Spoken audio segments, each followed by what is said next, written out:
I would love to be in that class, just to be able to have all of that fun. We now speak to Samkelo Mhlophe, the educator, using these methods. Samkelo, good evening. Thank you so much for your time. Really do appreciate it. You might be able to use the hook of Bastrata, a popular Amapiano song, to help me memorize what osmosis is. And I might memorize it, but I still may not be able to understand what a selectively permeable membrane is through which these liquid flows from a high concentration to a low concentration. How do we move, and how do you use this pedagogy method to transpose from just memory to comprehension? First, learners and teachers, they need to understand that it's not everything that can be turned into a song. For them to understand it, first I need to teach them in a language that is set up in a classroom context. Then when I've taught them that way, in order for it to stick in their brains, then I need to devise a song, a strategy to help it stick in their brains in order to enforce what they already know in a better way using a song. Because they themselves, they can either use that strategy of me teaching them when I'm in class, or a strategy when I'm also using a song in order to teach them using it. So the music part is to enforce what it has already been taught, so that it is easier for them to understand even far more better. Yeah. Does it turn chaotic in the exam room? No, it doesn't. It actually doesn't. You would actually see them smiling. Then you're gonna be like, no, these ones I remember. And some of them will be like having some sort of a flow, a head shake, some sort of a dance move while they're sitting down lightly, just to remind themselves. So it has been working. It makes them also to be stress-free and stressless when they're writing. Yeah. Look, you've said that this translates to better performances in tests and examinations, and of course results in better marks for the learners. But in what are the limitations that comes with this method of teaching that you think other methods should be used to supplement?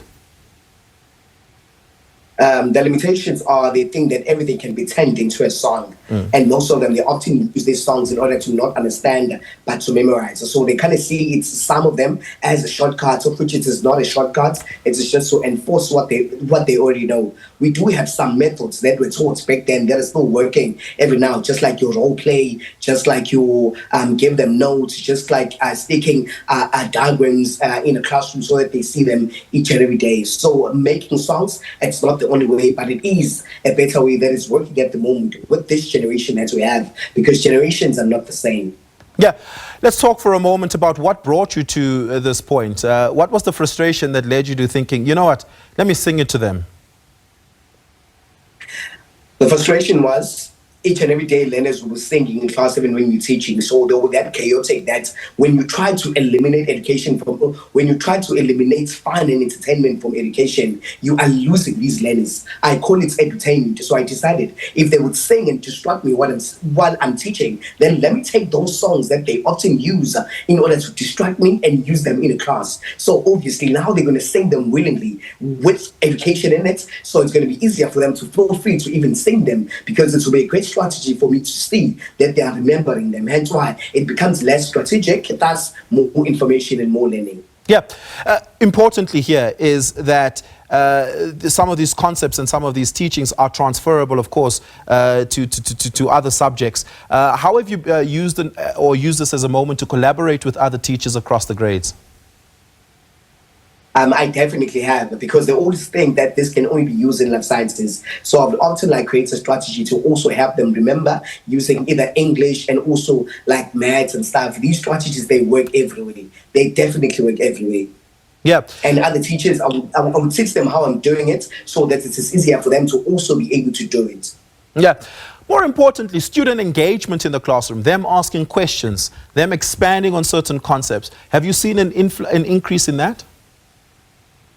Definitely a lot, not only on my school, but also in places where I normally go and teach, to other provinces and to other places where I normally do my tuition classes on weekends. It has been helping a lot. Hence why I have so many followers on TikTok, because people have been seeing that my strategies are working and they're legit. So it does not only help me, but also other teachers, they often learn from me so that they're able to teach their learners. So I kind of teach their teachers in order for them to be able to teach them. Yeah. Sounds like poetry. Yeah.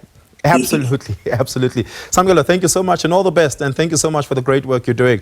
Really do appreciate it. Thanks so much, Samkelo sir. Mhlophe, who is an educator in the Eastern Cape, talking to us there on some of his teaching methods that have proven to be rather fruitful in getting learners to perform better, to retain information better and longer, and of course understand the concepts with greater ease.